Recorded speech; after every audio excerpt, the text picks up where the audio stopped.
जागो ग्राहक जागो में आप सभी का बहुत बहुत स्वागत है। यहाँ हम बात करेंगे मैन और वुमन के संघर्ष की डिटेल में। जहाँ एक आदमी अपने जीवन का 30-32 साल कीमती जॉब को सेट करने में लगा देता है, वहीं एक महिला दहेज और फादर के इस स्टेटस पर कम उम्र में सेट हो जाती है। इसलिए मर्दों की जिंदगी अपसेट और औरतों की सेट है। इसलिए कम उम्र की लड़कियों को उम्र दराज कमाऊ लड़का दहेज के दम पर ढूंढा जाता है। इनको फुल कॉन्फिडेंस होता है कि बाप के पैसे और स्टेटस पे अच्छी शादियां मिल ही जानी है, लेकिन इनके साथ ऐसा नहीं है। ये कमाने के लिए बाध्य हैं। ये पढ़ाई और जॉब तक हाई प्रेशर में रहते हैं, जबकि इन्हें कोई प्रेशर नहीं होता है। जॉब लगी तो ठीक, ना लगी तो ठीक, लाइफ तो सेट ही है। ये जहां जिम्मेदारियों का बोझ उठाने के लिए, कमाऊ बनने के लिए बाध्य हैं और ज़्यादातर समाज इन्हें सिंपैथी भी नहीं देता है, पर महिलाओं को फुल सिंपैथी दी जाती है। ये अपना सब चीज़ों पे फुल अधिकार जताती हैं। पहले पिता, फिर पति और फिर बेटा गोद में लेके निकाली जाती है इनकी जिंदगी। Just a cake walk. इस केक वॉक जिंदगी में फुल क्रीम ऐड हो जाती है जब लड़की पैसे वाली हो, पिता पैसे वाला हो, दहेज के दम पे पति पैसे वाला हो और फिर हाई इन्वेस्टमेंट किया हुआ बेटा पैसे वाला हो। शायद ही किसी की होगी इतनी केक वॉक जिंदगी, इतनी आसान जिंदगी, फुल क्रीमी जिंदगी, जहां पति सिर्फ और सिर्फ एक सेवक है। पत्नी की ख्वाहिशें, सुरक्षा और सुविधाएं देना इसका धर्म है। वो कहावत तो आपने सुनी होगी, माँ चूल्हे पर और बाप धूप में जलता है तभी परिवार पलता है।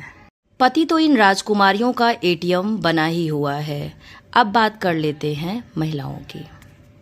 जहाँ गरीब घर की महिलाएं घर की पूरी जिम्मेदारी उठाने के साथ जरूरत पड़ने पर कमाने में भी खुद को झोंक देती हैं। अब बात कर लेते हैं अमीर घर की महिलाओं की।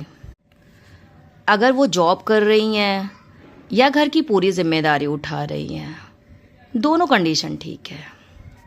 लेकिन उन महिलाओं का क्या जो कम उम्र में दहेज पर सेट हो गई, लाइफ को मर्दों से बहुत पहले जीना शुरू कर दी सेट होके। शादी के बाद घर की कोई जिम्मेदारी नहीं, कमाऊ एटीएम पति ने नैनी, बाई, कुक, यहाँ तक कि बेड टी का भी इंतजाम कर रखा है, जो ज्यादातर शादी के बाद मायके के सपोर्ट में ऐश काटती हैं। ज्यादातर तो मायके ही रहती हैं।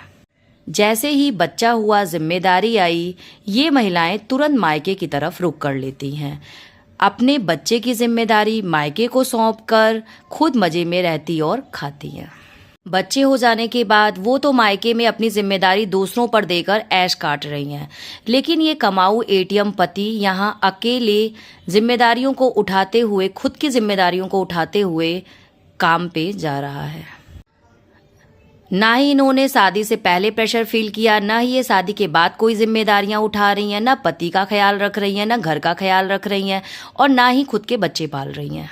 ये तो मायके निकल ली, रफू चक्कर हो गई, मजे में जिंदगी जी रही हैं। ये बेचारा पति एटीएम रोज रोज जॉब पे जा रहा है, खुद का ही खुद से ध्यान रख रहा है, घर संभाल रहा है और खाना बना तो ठीक, नहीं तो ठीक इधर उधर से ऑर्डर करके कचरा खा रहा है। स्वास्थ्य भी ले डूबा है। ठीक उसी समय ये रिश्तेदार घूम रही हैं, मजे कर रही हैं, बच्चे दूसरे से पलवा रही हैं और ये एटीएम पति इनका फाइनेंस मैनेज कर रहा है। जो घर की जिम्मेदारियां तो नहीं संभालती, पति का ख्याल भी नहीं रखती हैं, हेल्थ स्टेटस डूब गया है, लेकिन जैसे ही पति कहीं घूमने की बात करता है ये तुरंत फ्री हो जाती हैं। भाई घूमने में कौन सी जिम्मेदारी, तुरंत ये इनको ज्वाइन कर लेती हैं और निकल पड़ती हैं मजे के लिए। तो भाई घूम फिरा के बात ये है कि माना तुम दहेज के बहुत लोभी हो, लेकिन किसी की जिंदगी सेट करने से पहले, एटीएम बनने से पहले, कमाऊ बनने से पहले एटलीस्ट ये तो देखो कि जिसके साथ शादी कर रहे हो वो डिजर्विंग है कि नहीं तुम्हारे लिए।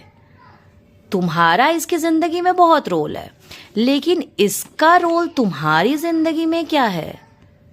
अंधभक्त तो न बनो, कम से कम ये तो देखो कि किसी डिजर्विंग इंसान से शादी कर रहे हो या नहीं, या किसी नॉन डिजर्विंग को तुमने इतना बड़ा अधिकार, जिंदगी सेट, सब कुछ दे दिया।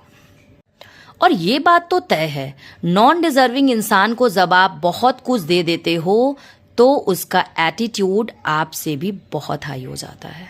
मात्र दहेज की लालच में आपने अपनी जिंदगी की ऐसी की तैसी करा रखी है और इनके चल रहे हैं फुल मजे। जब भी आप नॉन डिजर्विंग को बहुत सारा अधिकार, रिस्पेक्ट, बहुत सारा प्लेटफॉर्म दे देते हो तो वहीं पे बहुत बड़ी चीज हो जाती है। तो यहाँ सेट और अपसेट के बीच के सिलसिले को समझना, जानना बहुत जरूरी है।